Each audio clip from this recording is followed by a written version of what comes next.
할렐루야.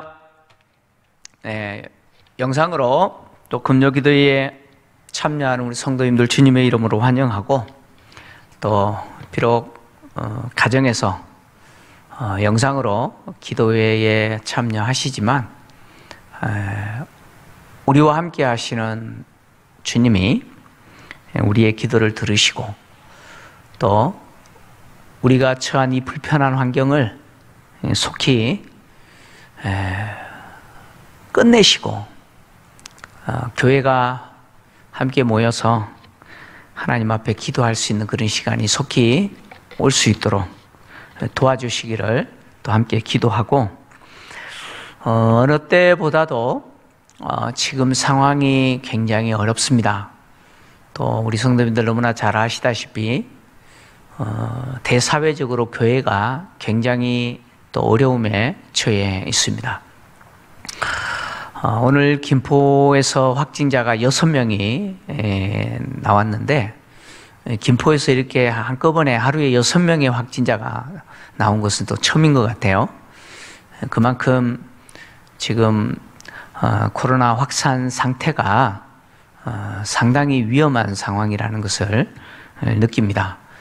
이럴 때일수록 또 개인의 방역도 더 신경 써야 되지만, 어쩌면 더 교회가 기도해야 될 때라고 생각을 합니다. 하나님이 왜 이런 상황 가운데 또 교회를 마치 그냥 방치하시는 것처럼 두시고 또 우리가 이렇게 어려움을 겪게 하실까 생각해 보면, 아직도 우리의 무릎이, 그리고 또 우리의 또 기도가 어쩌면 더 부족하지 않나, 이런 생각을 해봅니다. 성도님들이 더 엎드려서 기도하고, 또 이 위기적인 상황을 하나님이 불쌍히 여기셔서 속히 잘 회복될 수 있도록 또 함께 기도해야 될 줄 압니다.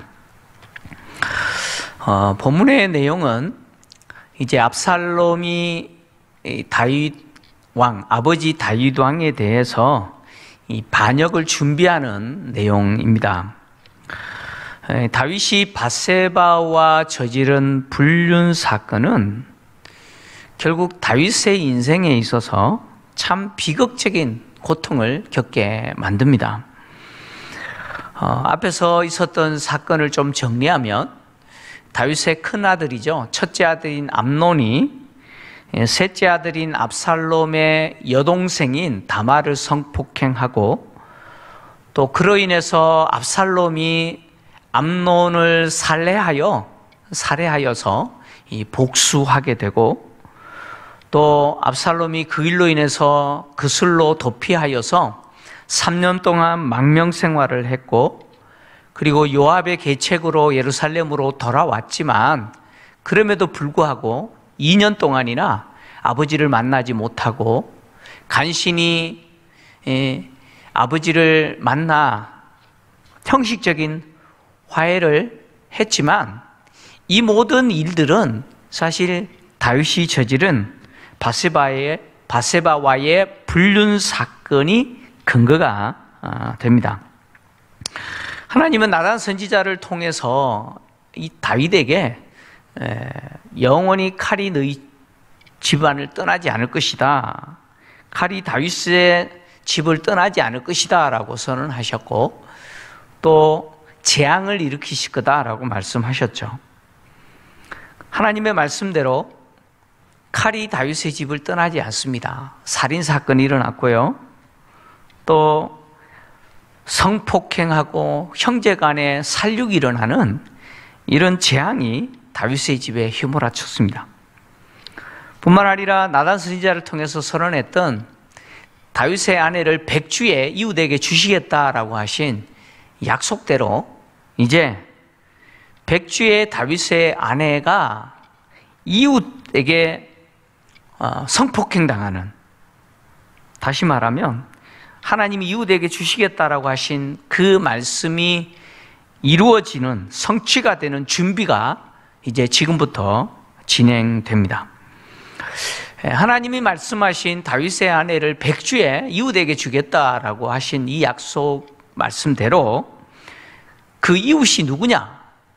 바로 압살롬이다라는 것이 드러나게 됩니다. 하나님이 말씀하신 바로 그 이웃은 압살롬입니다. 압살롬은 요압을 협박하여서 형식적으로 아버지와 화해를 했습니다. 압살롬이 영원히 압살롬을 만나지 않겠다, 얼굴을 보지 않겠다라고 선언했던 다윗 왕의 선언, 그 선언을 요압을 협박하여서 그 선언을 사실은 다윗이 취소하게 만들죠. 그래서 다윗으로 하여금 다시 압살롬을 보게 하고, 그리고 또 형식적으로 화해를 하게 됐는데, 압살롬이 요압을 협박하여 아버지와 화해하고 아버지 얼굴을 보려고 했던 궁극적인 목적이 있습니다. 그 목적은 뭐냐면, 그래야 왕자라고 하는 자신의 그 신분을 회복할 수 있었기 때문에 그렇습니다. 그러니까 왕자로서의 위치를 회복하는 것은 이 압살롬에게 있어서 굉장히 중요했습니다. 특히 압살롬이 계획했던 아버지 다윗 왕을 제거하고 이스라엘의 왕이 되는 그 일을, 반역을 준비하는 데 있어서 왕자의 위치라고 하는 것은 굉장히 중요했습니다. 그래서 압살롬은 요압을 협박하여서 다시 다윗 왕과 형식적으로 화해를 하게 된 것이죠. 압살롬은 자신의 여동생을 성폭행한 암논에게 복수하기 위해서 무려 2년을 준비했습니다. 2년을 준비해서 암논을 살해하는 복수를 했죠. 근데 이제 이 압살롬이 이 다윗을 제거하기 위해서, 다윗을 제거하고 자기가 왕이 되기 위해서 무려 몇 년을 준비하느냐? 2배의 시간을 준비합니다. 4년을 준비합니다.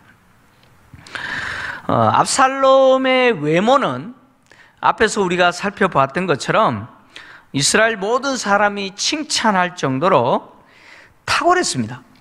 그래서 머리끝에서부터 발바닥까지, 발바닥에서 정수리까지 흠이 없는 그런 외모를 가졌죠. 그래서 모든 이스라엘 백성들이 칭송할 정도였습니다. 그러나 이런 외적인 탁월함이 압살롬이 다윗을 제거하고 이스라엘의 왕이 되어야 될 만한 이유가 되느냐? 절대 이유가 되지 못합니다. 그래서 압살롬은 아버지를 제거하고 자기가 왕이 되기 위해서는 또 다른 이유를 만들어야만 했습니다. 다시 이야기하면 이스라엘의 모든 백성들이 자기를 지지하도록, 자기를 따라오도록 이미지 메이킹을 해야만 했습니다. 압살롬이 다윗 왕에 대해서 반역을 본격적으로 선언하기 전까지 무려 4년이나 이미지 메이킹을 합니다. 그러니까 이스라엘 백성들로 하여금 자기를 따라오도록, 이스라엘 백성들의 마음이 아버지에게서 돌아서서 자기에게로 향하도록 치밀하게 계획을 세우고 행동에 옮깁니다. 먼저 이 압살롬이 왕으로서 자기는 손색이 없는 인물이다 라고 하는 생각을 백성들로 하여금 가지도록 하기 위해서 먼저 자신의 위용을 보여줍니다. 그러니까 왕으로서 손색이 없는 사람이다 라고 하는 생각을 이스라엘 백성들이 다 갖게 만들기 위해서 그런 외적인 위용을 보여주는데, 이를 위해서 요압은 어떻게 하느냐? 압살롬이죠. 압살롬은 어떻게 하느냐? 이렇게 합니다. 먼저 자기를 위해서 병거와 말들을 준비합니다. 병거와 말들을 준비하고 심지어 호위병 50명을 두어서 자신 앞에 세웁니다. 압살롬이 자신을 위해서 이 병거와 그리고 말을 준비했다라고 하는 것은 한마디로 사병을 거느렸다, 그런 이야기입니다. 자기를 위해서 사병을 준비하고 모았다는 것이죠. 그리고 특히 50명의 호위병을 뒀다라고 이야기하는데, 이 50명으로 구성된 호위병은 당시 왕이나 그리고 왕의 후계자가 신변을 보호하기 위한 목적으로 운영되었던 친위됩니다. 친위되죠. 그러니까 압살롬이 자신을 위하여 병거와 말뿐만 아니라 호위병 50명을 거느리게 된 것은 다윗에 대한 반역을 준비하는 목적도 있지만 이스라엘 백성들로 하여금 압살롬이 다윗의 후계자로서 조금 더 손색이 없는 사람이라는 것을 보여주려고 하는 것이죠.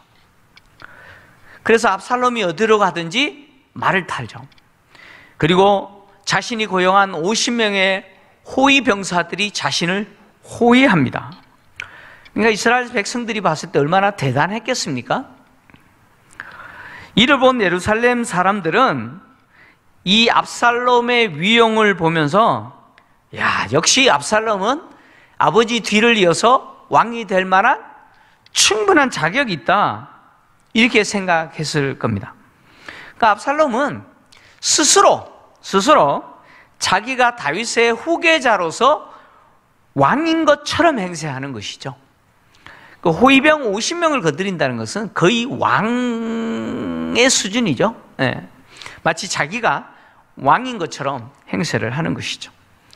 그래서 이스라엘 백성들, 즉 예루살렘 백성들로 하여금 압살롬이 왕이다, 왕으로서 손색이 없는 사람이다 라고 하는 외적인 그런 생각을 갖도록 그렇게 한 것이죠.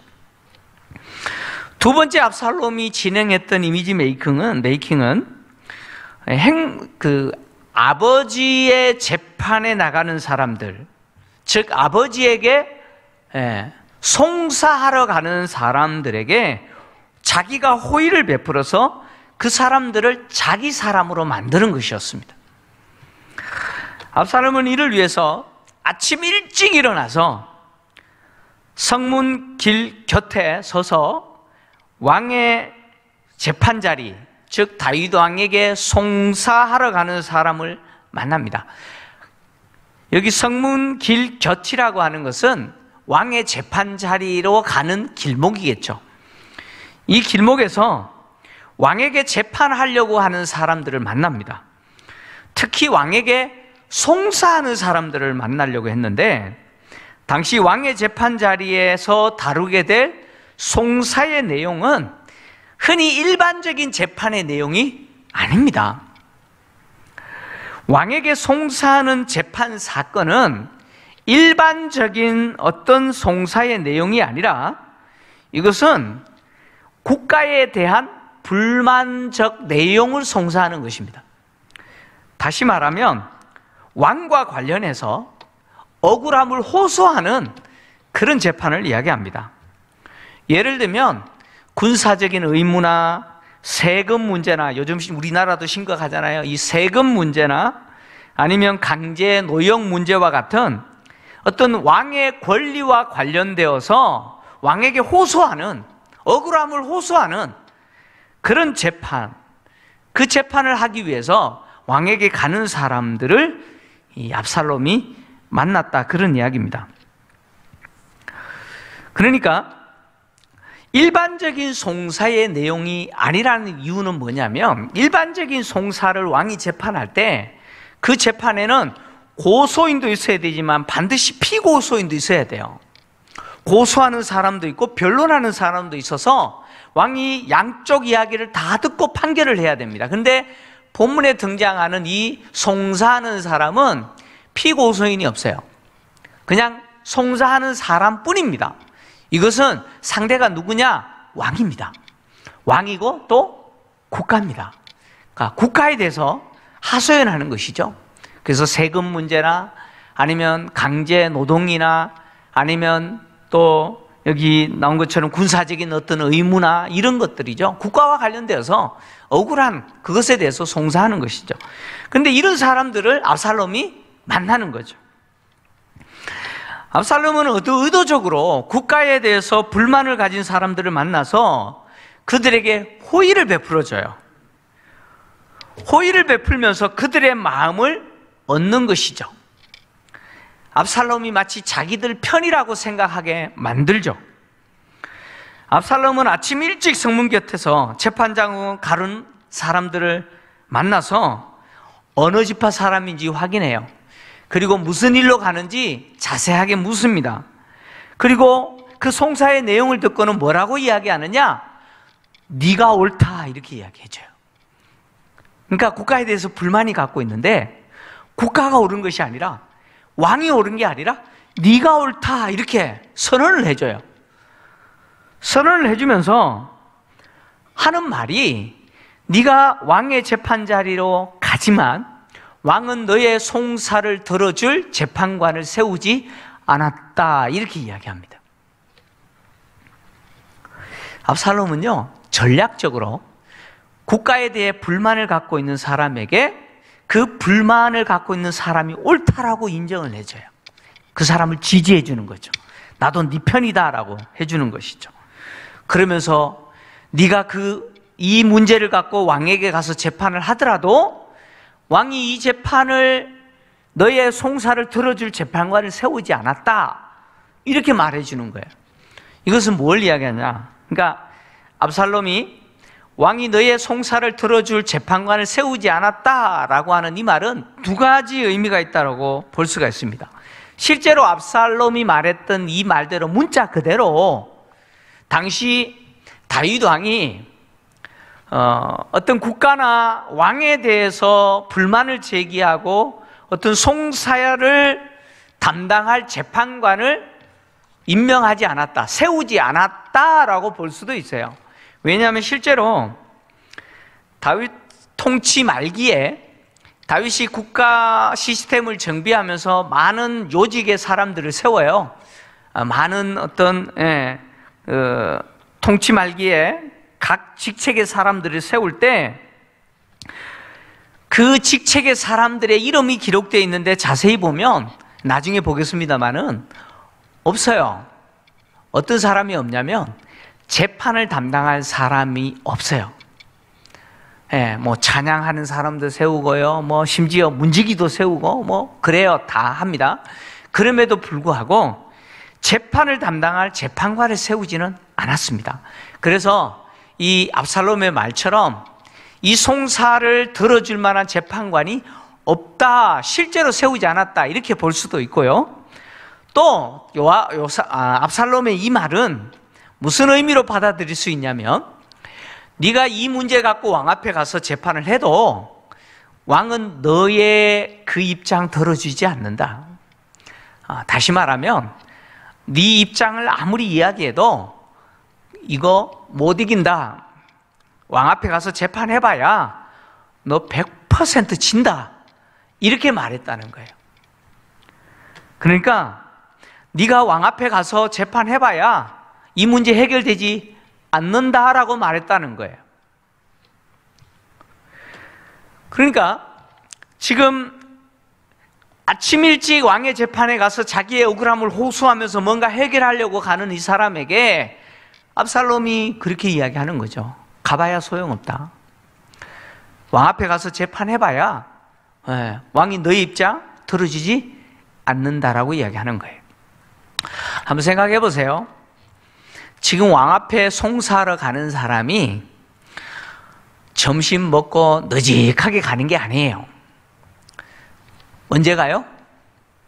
아침 일찍 가요. 그럼 물어봅시다. 아침 일찍이 왕 앞에 이 문제 갖고 송사하려고 가는 사람이 지금 왕 앞에 가서 말하려고 하는 이 문제가 중요해요, 안 해요?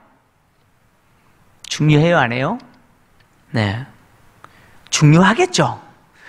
자기에게 있어서 너무 중요하니까 아침 일찍 가는 거예요. 아침 일찍 가서 왕의 재판 자리에 가서 송사하는 거예요. 억울함을 호소하는 거죠.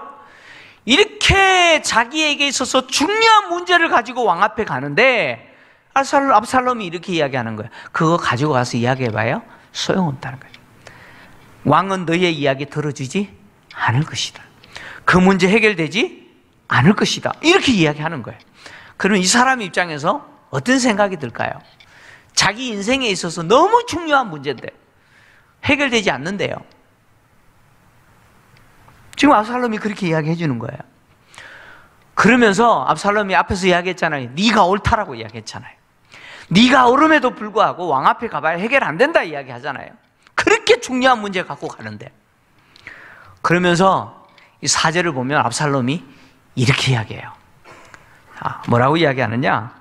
자, 화면이지만 함께 같이 읽습니다. 시작. 또 압살롬이 이르기를 내가 이 땅에서 재판관이 되고 누구든지 송사나 재판할 일이 있어 내게로 오는 자에게 내가 정의를 베풀기를 원하노라 하고.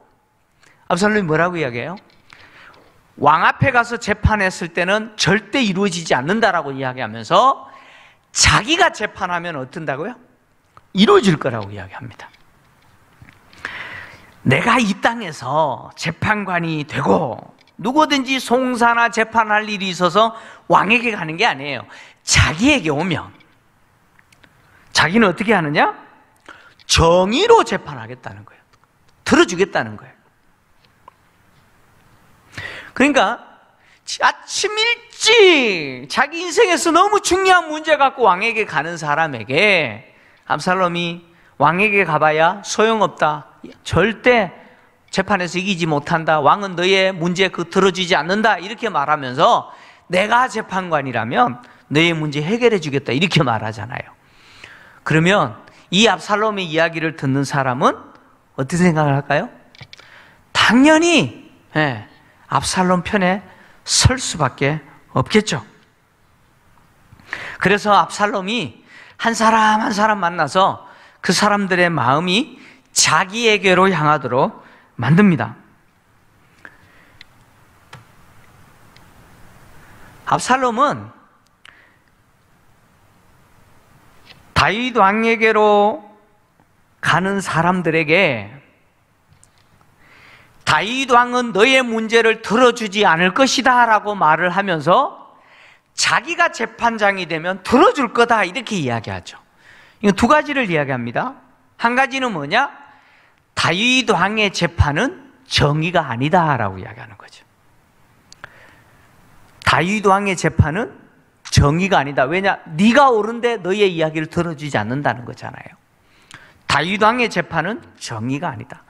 그러나 내가 재판하면 어떻게 해요? 나는 정의를 행할 것이다. 옳은 너에게 네가 원하는 대로 내가 들어줄 거다. 이렇게 이야기하죠. 그렇게 말할 때 사람들은 전부 압살롬에게 넘어가겠죠. 그잖아요? 나의 억울한 입장을 이해해주고, 물론 압살롬은 재판장의 위치에 있지 않아요. 지금 재판하는 사람 아니에요. 그럼에도 불구하고 다윗 왕을 이어서 왕이 될 수 있는 첫 번째 아들이잖아요. 왕자잖아요. 심지어 뭐예요?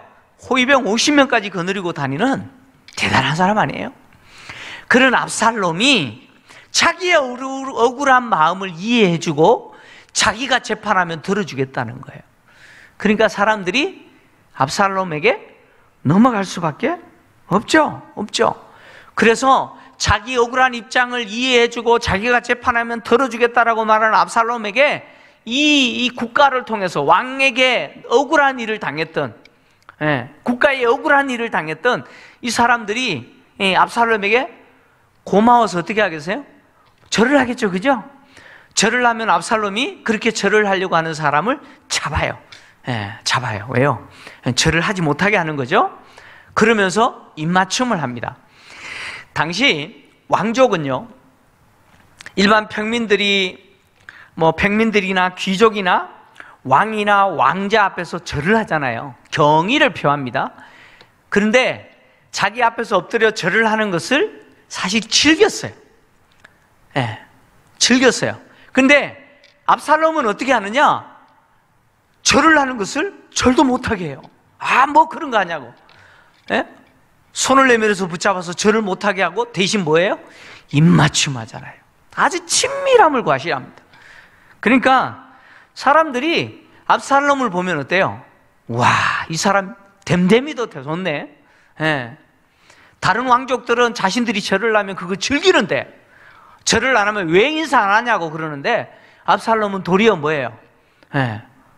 이 절도 못하게 할 뿐만 아니라 입맞춤하고 진짜 호의를 베푸는 거예요. 너무나 좋은 사람처럼 보여요. 그렇게 마음을 완전히 현혹시켜버려요. 그래서 왕에게 재판 가려고 했던 사람들이 전부 마음이 어디로 향해요? 압살롬에게 다 가는 거예요.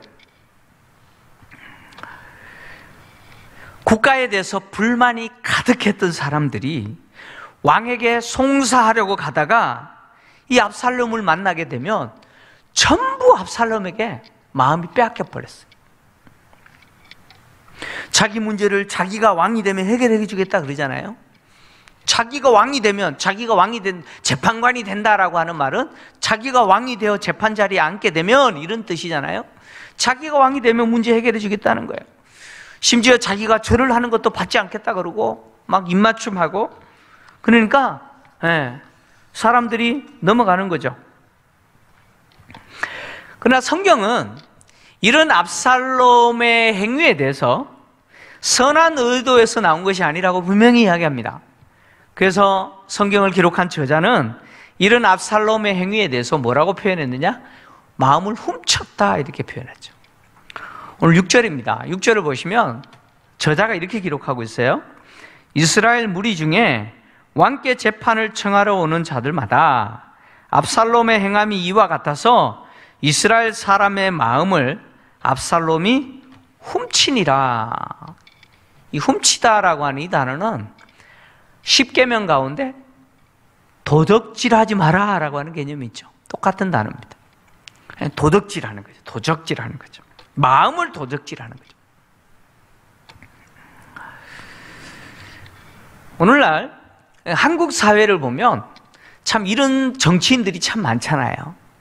그죠? 어떤 정치적인 의도를 이루기 위해서 압살롬처럼 이렇게 똑같이 행동하는 분들이 참 많습니다. 뭐 대통령이 되면, 아니면 국회의원이 되면, 내가 그 자리에 올라가면, 내가 당선되면 마치 문제 해결해 줄 것처럼 사람들을 현혹하는 그런 분들이 많이 있습니다. 그러나 결국은 참 우리가 맨날 속고 속지만 공약은 공약이고 약속은 약속일 뿐이죠. 당선되기 위해서 제시하는 것일 뿐이라는 것이죠. 어떻게 보면 한 국가나 한 공동체의 비극은 이런 자들이 많은 것이죠. 이런 사람들이 많으면 많을수록 그 국가와 그 공동체는 비극입니다. 정의로 자신의 역할을 다하겠다고 사명을 갖고 국가를 위해서, 국민을 위해서, 아니면 공동체에 소속된 사람들을 위해서 헌신해야 되는데, 단지 한 목적을 성취하기 위해서 위장하는 그런 사람들이 많으면 많을수록 그 사회와 그 공동체는 고통스러운 거죠. 반대로 정말 자기의 역할, 자기가 제시한 것을 이루기 위해서 최선을 다해서 그것을 사명으로 여기고 국가를 위해서, 국민을 위해서, 아니면 공동체에 소속된 사람들을 위해서 기꺼이 희생할 수 있는 사람들이 많으면 많을수록 그 공동체는 복이 되고 그 국가는 복이 되는 것이죠. 참 안타까운 것은 뭐냐면 대중은 그런 것 같아요. 대중이라고 하는 무리는요, 압살롬과 같이 마치 간 다 빼주고 썰개 다 빼줄 것처럼 말하는 사람들이 막 지지해달라 그러면 그런 말에 또 속아요. 참 잘 속아요. 그래서 누군가 민중은 어리석다라고 말을 했는데 그런 것 같아요. 참 잘 속아요. 그럴 수밖에 없죠. 사람은요, 그 중심을 보지 못하기 때문이죠. 자꾸 우리는요, 외모를 갖고 사람을 평가하잖아요. 지금 성경을 가만히 보세요. 계속해서 압살롬의 모습을 성경이 들추어낼 때 어떤 모습을 들추어내요? 자꾸 외적인 모습을 들추어내잖아요. 그죠? 그의 중심에 있는 것을 드러내지 않아요. 자꾸 외적인 모습을 드러내서 사람을 현혹합니다. 우리가 자꾸 속는 이유가 뭐냐면 자꾸 이 외적인 것들을 보기 때문에 그렇죠. 압살롬은 반역을 위해서, 즉 다윗 왕을 제거하고 자기가 왕이 되기 위해서 무려 4년을 준비합니다. 4년 동안 이렇게 백성들의 마음을 훔치기 위해서 애씁니다. 애써요. 왜 4년 동안 백성들의 마음을 훔치기 위해서 애쓰고 있는 이 압살롬은 왜 자신이 다윗을 반역해야 된다고 생각했을까? 왜 압살롬은 4년 동안 내가 반드시 다윗 왕을, 아버지를 제거하고 내가 왕이 되어야겠다라고 하는 생각을 하면서 이 반역을 준비하게 되었을까? 왜 그런 생각을 가졌을까? 압살롬이 왜 다윗 왕을 반역하려고 했는지 그 정보가 그가 다윗 왕의 재판 자리로 가는 사람들과 대화했던 내용 속에 담겨 있어요. 압살롬은 자기가 왕이 되고 자기가 재판관이 되면 자기는 정의를 행할 거다 이렇게 이야기했죠. 정의로 재판할 거다. 앞에서 이야기했던 것처럼 다윗 왕의 재판은 뭐예요? 정의가 아니라는 것이죠. 다시 말하면 아버지 다윗은 정의를 행하지 않는다는 것이죠. 왜 압살롬이 내가 왕이 되고 재판관이 되면 정의를 행하겠다라고 이야기했느냐면 결국 아버지는 정의를 행하는 왕이 아니기 때문이라는 거죠. 그래서 내가 정의를 행하는 왕이 되겠다는 것이죠. 왜 압살롬이 이 생각을 했을까? 그것은 바로 다윗이 암논이 압살롬의 여동생인 다말을 성폭행했을 때 다윗이 정의를 행하지 않았기 때문이죠. 그래서 압살롬이 그것에 대해서 분노하고 2년 동안 치밀하게 준비해서 암논을 살해하여 복수했잖아요. 그러면서 그것이 압살롬에게 있어서는 무엇이었느냐? 아버지를 대신하여 정의를 행한 것이라고 생각한 거예요. 그러니까 압살롬에게 있어서 아버지는 정의를 행하는 왕이 아니에요. 그래서 자기가 대신해서 정의를 행했고 또 이스라엘은 자기와 같이 정의를 행하는 왕이 필요하다고 생각한 거죠. 그래서 압살롬은 다윗을 배반하고 이제 반역하여 이스라엘의 왕이 되려고 무려 4년이나 준비합니다. 이렇게 4년 동안 준비하면서 압살롬은요, 자기가 행하는 일이 불의하다라고 한 번도 생각하지 않아요. 자기는 지금 그 일을 정의에 의해서 행하고 있다라고 생각을 합니다. 압살롬은 다윗을 반역하는 행위까지도 뭐라고 생각하느냐? 정의라고 생각합니다. 정의. 이것이 죄의 무서움입니다. 죄가 얼마나 무서운 능력을 갖고 있는지, 죄의 무서운 능력은요, 죄를 선으로 여기게 만들어버려요. 죄의 능력이 얼마나 강하냐면 불의를 뭘로 만들어버리냐면 선으로 만들어버려요. 그게 죄의 능력이에요. 또 죄를 행하는 자로 하여금 자신은 반드시 해야 할 일을 하고 있다. 지금 압살롬이 그렇게 생각하는 거잖아요. 암논을 살해한 것도 자기가 해야 할 일을 하고 있다라고 생각하는 거죠. 지금 다윗 왕을 반역하고 아버지를 제거하고 자기가 왕이 되려고 하는 이것도 마땅히 해야 할 일을 하고 있다라고 생각하는 거죠. 하지 않으면 안 된다, 꼭 필요한 일을 하고 있기 때문에 이것이 정의라고 생각하게 만드는 것이 뭐예요? 이게 죄의 능력이라는 거예요. 죄의 능력이에요. 오늘날 한국 사회를 보면 이 무서운 죄의 능력이 한국 사회를 심하게 오염시키고 있다는 것을 보게 됩니다. 우리가 목격하고 있어요. 목적이 선하면 사실 과정도 선해야 됩니다. 목적이 선하면 반드시 과정도 선해야 돼요. 근데 여러분 한국 사회를 보시면 목적이 선하면 과정이 악해도 된다고 생각해요. 선이라고 하는 목적을 이루기 위해서 악을 행해도 괜찮다라고 생각해요. 불의로 선을 이루겠다는 것이죠. 보세요. 차별이 없는 세상 만들겠다라고 말하면서 또 다른 차별을 만들어요. 그런데 그것을 선이라 그래요. 그것이 옳다라고 이야기해요. 그리고 자기들이 하는 것이 선이라고 이야기합니다. 우리가 계속해서 기도하고 있는 내용이지만 동성애와 성적인 타락을 인권이라는 이름으로 조장되고, 심지어 얼마 전에 뉴스에서 와서 충격적인 일이 있었잖아요. 여가부에서 했던 일이잖아요. 국가기관이 앞장서서 참 악이 선으로 포장되는 이런 충격적인 일들이 벌어지고 있잖아요.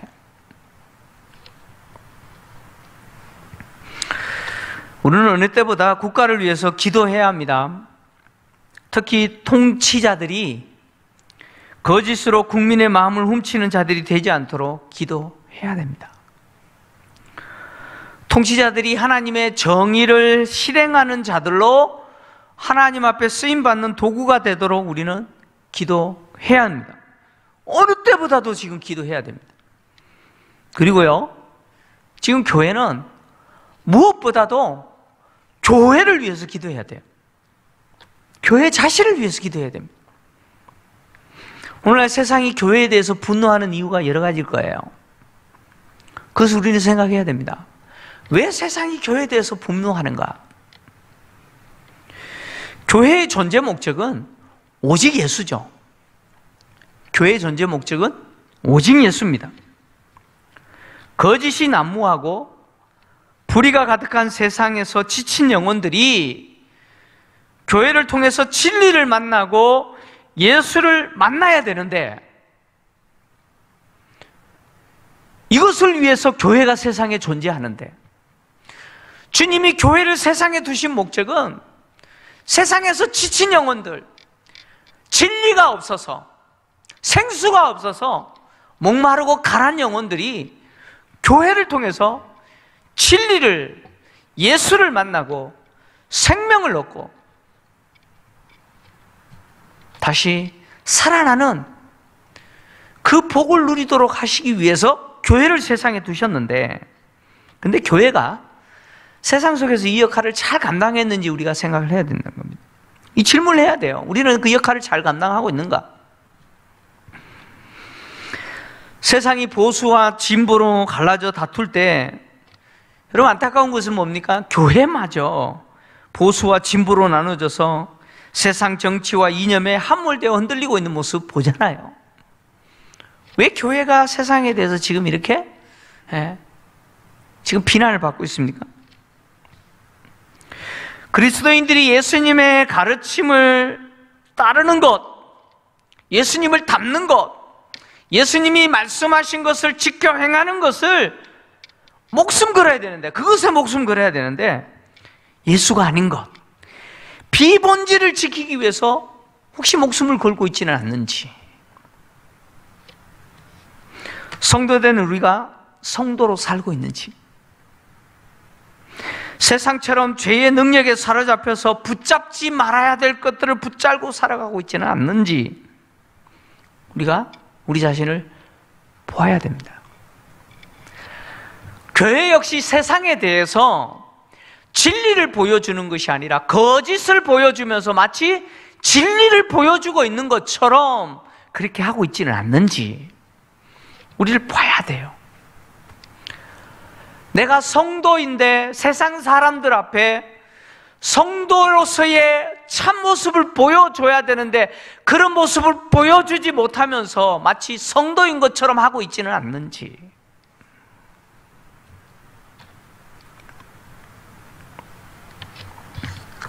오늘 밤에 기도할 때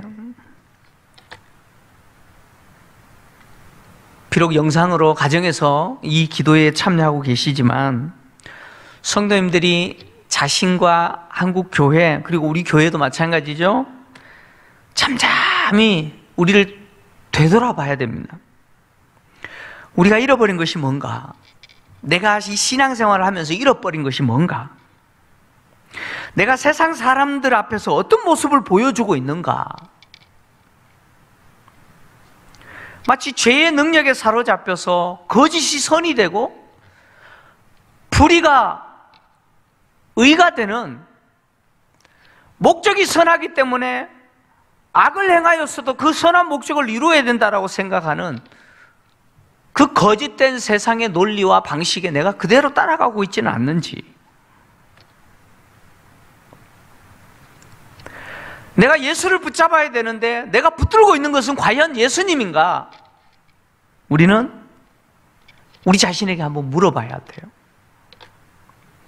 내가 정말 다시 회복해야 되는 것이 무엇인지, 우리 안에 거하시는 성령이 나에게 보여주시도록, 나로 하여금 깨닫게 하시도록 여러분 잠잠히 기도하셔야 됩니다.